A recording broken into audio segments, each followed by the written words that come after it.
Imagine a mushroom cloud blotting out the sun, casting a dark shadow over everything we hold dear. Not in some distant wasteland, but in the heart of thriving cities over Delhi, Karachi, or Lahore. These are not just names on a map, but homes to millions of people. This is not science fiction or a dystopian fantasy. This is the terrifying reality that hangs over the Indian subcontinent, a region rich in culture and history. India and Pakistan, locked in a bitter rivalry for decades, both possess nuclear weapons capable of mass destruction. The use of these weapons would be a catastrophe, not just for these two nations, but for the entire world. The fallout would be global, the human cost would be unimaginable, with countless lives lost and communities shattered. The environmental damage would be irreversible, affecting generations to come. This essay explores this terrifying possibility, outlining the historical context, the potential triggers, and the global consequences of a nuclear exchange between India and Pakistan. It is a sobering reminder of the fragile peace that exists and the dire need for diplomatic solutions. The seeds of conflict between India and Pakistan were sown at the very moment of their birth in 1947. The partition of British India was not just a political division, it was a human tragedy of epic proportions. Partition, the violent division of British India, left a scar that has yet to heal. Millions were displaced and countless lives were lost in the ensuing chaos. That has yet to heal. 3 wars and countless skirmishes later, the wounds remain fresh. The wars of 1947, 1965 and 1971 have only deepened the animosity. The relationship remains defined by mistrust and hostility. Diplomatic efforts have often been overshadowed by military confrontations and political rhetoric. The Kashmir dispute, a territorial conflict at the heart of their enmity, has become a nuclear flashpoint. This region, rich in history and culture, is now synonymous with conflict, has become a nuclear flashpoint. Both countries have poured resources into building up their nuclear arsenals, each viewing the other with deep suspicion. The nuclear tests of 1998 marked a new era of heightened tensions into building up their nuclear arsenals, each viewing the other with deep suspicion. The arms race has diverted resources from much-needed development and social welfare.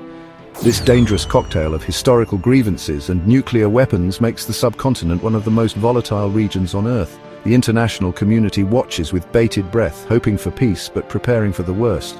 Makes the subcontinent one of the most volatile regions on Earth. The legacy of fear and conflict continues to shape the destinies of over 1 billion people.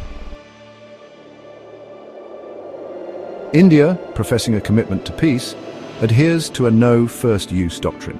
This means that India pledges not to be the first to use nuclear weapons in a conflict. However, Pakistan, facing a conventionally stronger India, has adopted a more ambiguous stance. While Pakistan denies having a policy of preemptive nuclear strike, its pronouncements leave room for interpretation. This lack of clarity, coupled with Pakistan's development of tactical nuclear weapons, smaller yield devices designed for battlefield use, heightens the risk of miscalculation and escalation. From skirmish to Armageddon, a hypothetical escalation. Imagine a scenario where a terrorist attack originating from Pakistan targets India. India, blaming Pakistan for harboring the perpetrators, launches retaliatory strikes against terrorist camps across the border. Pakistan retaliates with force, and a conventional conflict erupts along the line of control in Kashmir. As casualties mount and neither side backs down, the unthinkable happens. One side, fearing imminent defeat, resorts to the nuclear option. This is just one plausible scenario, a chilling reminder of how quickly a localized conflict could spiral into nuclear war.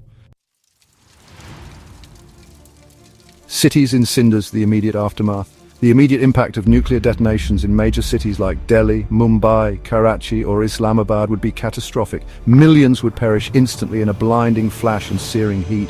Buildings would crumble, infrastructure would collapse, and fires would rage unchecked.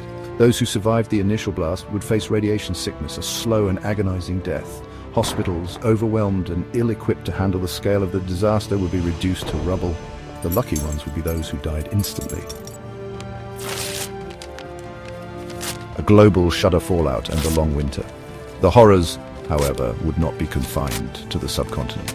The radioactive fallout carried by wind currents would contaminate vast areas, rendering them uninhabitable. Global agricultural production would plummet as ash and soot from the explosions blocked out the sun, plunging the world into a nuclear winter. Temperatures would drop, growing seasons would shorten, and famine would grip the planet. The economic consequences would be equally devastating, with global trade collapsing and financial markets crashing. The world as we know it would cease to exist. Towards a world inherited, picking up the pieces. In the aftermath of such a catastrophe, both India and Pakistan would cease to exist as functioning states. The devastation would be so complete that the very idea of governance would become a distant memory. Cities that once thrived with life and culture would be reduced to ghost towns, their streets echoing with silence and despair. Their economies would lie in ruins, their social fabric shredded, their political systems obliterated. The intricate web of trade and commerce that once connected these nations to the world would be severed, leaving behind a barren landscape of economic desolation. Markets that once buzzed with activity would stand empty, a stark reminder of what was lost.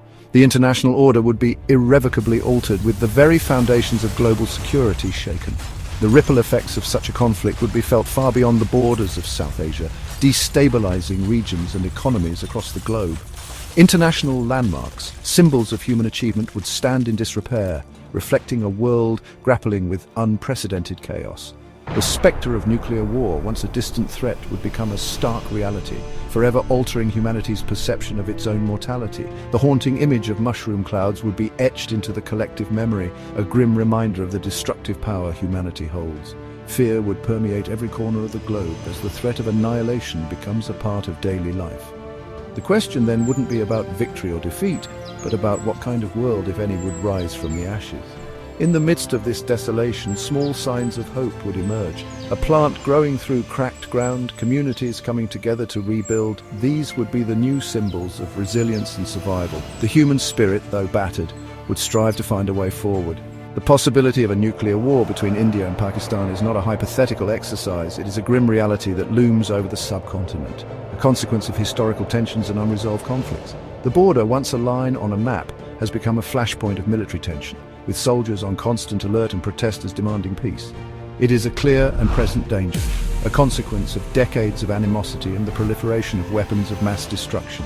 The stockpiles of weapons, the missile launchers ready for action, and the drills preparing people for the worst, all serve as stark reminders of the fragile peace that hangs by a thread. The only way to prevent this nightmare scenario is through dialogue, diplomacy, and a shared commitment to peace.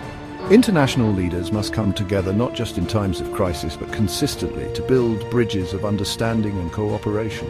Peace talks and negotiations are not just formalities. They are the lifelines that can pull humanity back from the brink. The future of the subcontinent, and indeed the world, depends on it. The vision of a peaceful, thriving world is not just a dream, it is a necessity. The diverse groups of people holding hands, children playing in parks, and the calm sunrise over cities are not just images of what could be, but what must be. Our collective future hinges on our ability to choose peace over conflict, understanding over animosity, and hope over despair.